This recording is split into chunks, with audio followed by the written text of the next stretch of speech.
kiosco.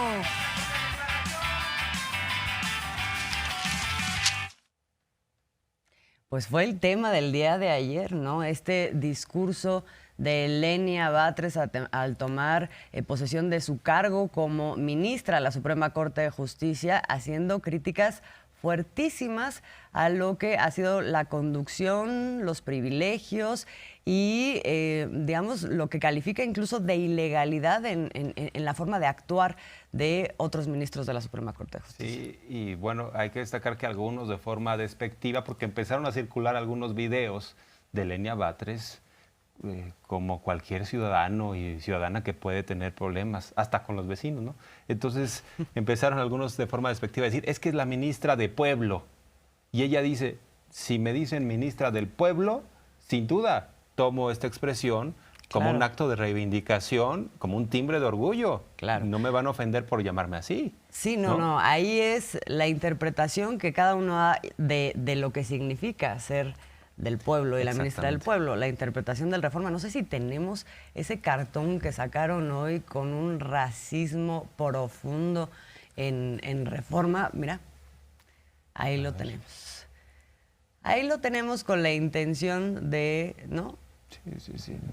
O sea, de comparar a Lenia Batres es difícil con una persona africana ponerle, como si eso fuera... Hasta ponerle palabras es difícil. Es muy este difícil, cartón, claro, porque habla de ellos, de cómo ven que es de manera denigrante ser equivalente a una persona africana. Esa es su forma de verlo y esa es la forma en que quieren desacreditar ahora a una ministra, que es la primer ministra de izquierda, que es la primer ministra que ha estado muy cercana en toda su trayectoria con la causa social y que ahora pues va a estar desde esa trinchera.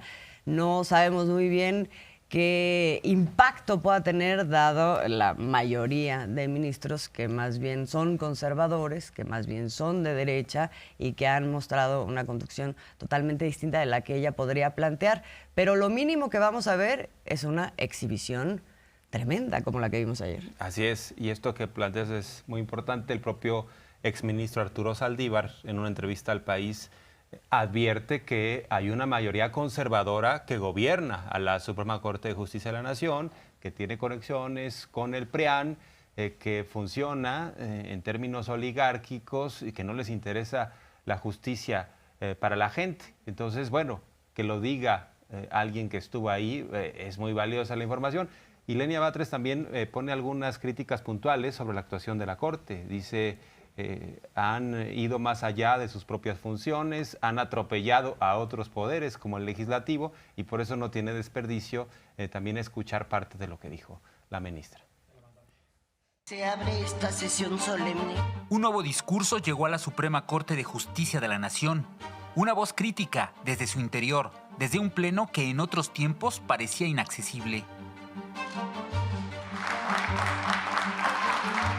Ha asumido una función de legislador positivo, pues define normas que prevalecerán posteriormente a una declaración de inconstitucionalidad invadiendo la esfera del poder legislativo. Estos que he denominado excesos, que no tenemos, indican que no tenemos una Suprema Corte subordinada a la Constitución, sino una Constitución subordinada a la Suprema Corte.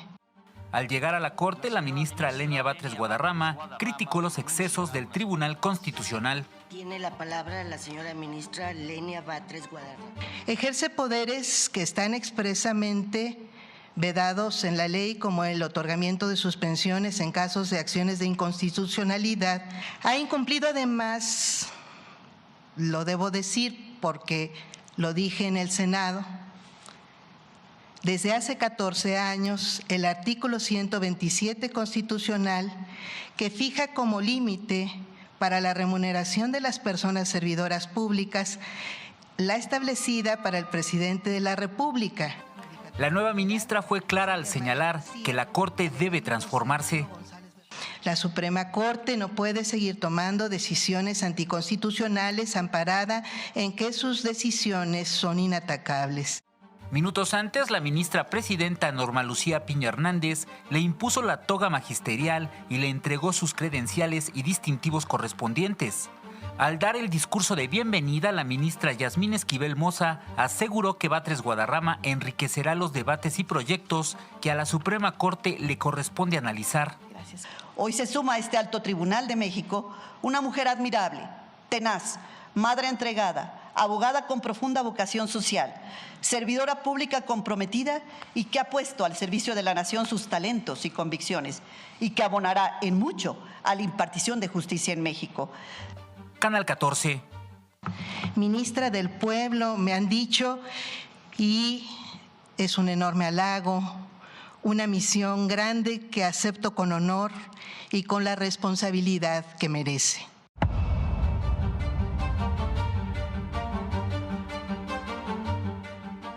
Celebro que ya se haya integrado Lenia Batres a la Suprema Corte. Pues es una mujer con principios, con ideales de lucha, incorruptible. Le sacaron a Lenia lo de un video de un pleito de uno de sus hijos en una vecindad y me dio mucho gusto porque demuestra quién es Lenia. Es pues una mamá, una ciudadana, abogada, que llega a la Suprema Corte, pues sabe lo que pasa en la calle, lo que pasa en las familias, no es de la élite, pues hay algunos que toda su carrera la hacen arriba, por las nubes, en la élite, en el pináculo, arriba, ni voltean a ver al pueblo. Entonces, qué bueno que jueces, magistrados, ministros, pues, surjan del pueblo y defiendan a los ciudadanos. Y acerca de la iniciativa, pues ese es el propósito. Es que no hace nada la Corte, el Poder Judicial, defendiendo a las empresas extranjeras, defendiendo a los potentados, protegiendo a evasores fiscales. Entonces sí hace falta un cambio, insistir en que debe de haber una política de austeridad. Eso me gustó de lo de Lenia de ayer. ¿Cómo es posible que un ministro que está obligado a cumplir con la Constitución esté violando la Constitución porque gana más que el presidente? Se me hace ofensivo, habiendo tantas necesidades, tanta pobreza, los que imparten justicia se sirvan con la cuchara grande. Y eso lo mencionó Lenia. ¿Qué significa? Que ella no va a cobrar eso. Y ojalá y hagan lo mismo otros y que cumplan con el compromiso que hicieron. Esos 15,000 millones los destinen a ayudar en la recuperación, rehabilitación y apoyo a la gente damnificada de Acapulco y de Coyuca, como lo habían ofrecido. Bueno, son tiempos inéditos, ¿no? Para el tema de la Corte, pero también para otros temas de cómo se van resolviendo los problemas respecto a la salud, lo de la megafarmacia del bienestar, que sigue causando mucha polémica, mucho dolor en aquellos que pensaban que no se iba a cambiar nada, ni el sistema de salud. Hay que recordar que había básicamente 10 distribuidores en este país que se llevaban todo el pastel de los medicamentos, pero también con conexiones con grupos políticos. Entonces, esto de la megafarmacia de bienestar es una manera creativa de política pública de poder ir resolviendo el problema, que además no solo es una exclusividad, hay que insistir, es complementaria la megafarmacia, pero sí está causando mucha polémica y esto es interesante ahora saber que hasta tendrá entregas a domicilio, ¿no?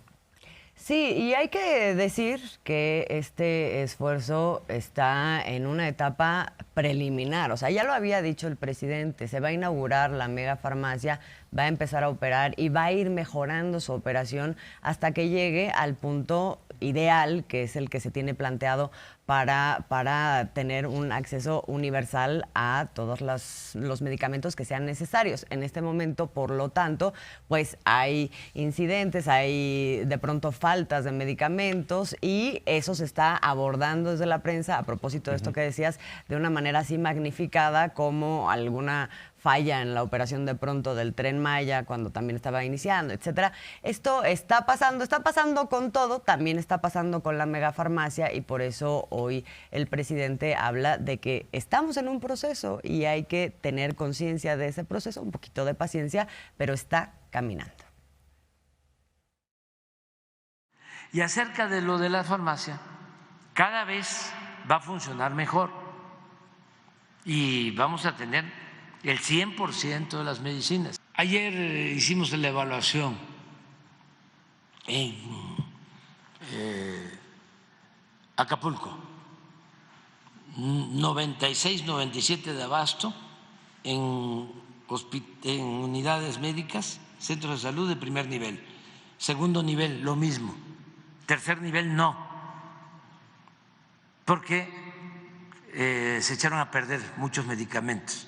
Pero estamos pendientes de eso y lo vamos a seguir estando hasta lograr nuestro propósito. Es un desafío. Ya tenemos un responsable por estado. No, del abasto y de todo lo que es IMSS Bienestar. Ya sea un servidor público de alto nivel, por ejemplo, el encargado de salud de Tamaulipas es precisamente el doctor Américo Villarreal. El encargado de salud de Nayarit es el doctor Miguel Ángel Navarro. Pero el encargado de salud en Chiapas, Alejandro Esbach. El doctor Reyes Terán de los hospitales es el responsable en Oaxaca. O sea, lo estamos tratando a fondo porque en marzo tenemos que informar ya en los hospitales estas especialidades. Por primera vez en años se entregan de manera gratuita los medicamentos. O sea, es un gran esfuerzo de Estado, ¿no? En donde ya tienes también mayor operación del IMSS Bienestar, que es el seguro o la atención para los que no tienen seguro social. Entonces, cada vez más entidades con esta formación, aglutinados por secretarios de Estado también, como señala el presidente. Chiapas está a cargo de Alejandro Esbach, pero también cada una de las entidades tiene un responsable para que no falten medicamentos, no falten doctores, no falten hospitales, ¿no? Sí, un poco para poner de manifiesto la dimensión que se le está dando al esfuerzo que está poniendo en este proceso. Y decíamos que no dejó pasar ninguna el día de hoy el presidente. Habló de Villahermosa, en Tabasco, donde han habido robos que también fueron muy abordados en muchos espacios de la prensa. Y no, digamos, el que el presidente hable de cómo se magnifican ciertas cosas no quiere decir que las desestime. Hoy habló, por ejemplo, refiriéndose a Tabasco, de que ya hay unas pláticas con el gobernador para que haya un mayor apoyo de la Guardia Nacional ahí en ese estado. Ayer hubieron algunos robos en Villahermosa y también con propósitos propagandísticos hubo mucha difusión de esto. Decirle a mis paisanos que se está hablando con el gobernador, con Carlos Merino, para apoyarlo en todo. Van a reforzar las labores de seguridad en Tabasco, elementos de la Guardia Nacional, para que estén tranquilos. Hay mucha difusión porque son reacomodos que se dan en las bandas, en la delincuencia, y se magnifican porque también estamos en México en temporada de elecciones. Y bueno, pues también se plantea esta mañana era el tema de la extorsión a polleros, particularmente en el Estado de México. Ha habido problemas en la central de abasto de Toluca, incluso algunos secuestros que en su momento la propia Rosa Isela Rodríguez dijo: estamos analizando, estamos investigando. Hay que destacar que pues, tenemos por un lado este fenómeno, pero una actuación de la policía. Y dice Rosa Isela: no vamos nosotros a comunicar en estos momentos quiénes son los presuntos responsables, no les vamos a dar pistas a los delincuentes. Se está haciendo el trabajo de inteligencia, pero pues sí, se trata de dar con los responsables, no de que les den el pitazo, como solía pasar. Sí. También en otras administraciones. Es que estamos investigando a tal, y bueno, pues corrían.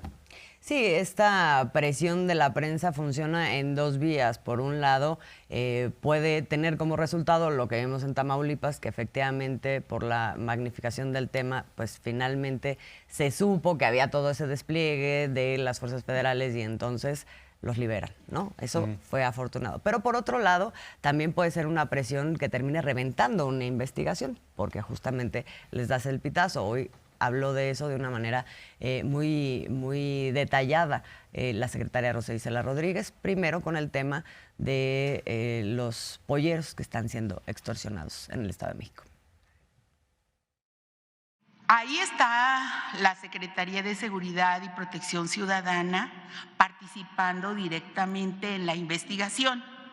Ayer tuve un reporte bastante bueno, pero no quiero compartirlo porque nosotros no queremos estarles diciendo a los delincuentes: oigan, ustedes ya los tenemos detectados.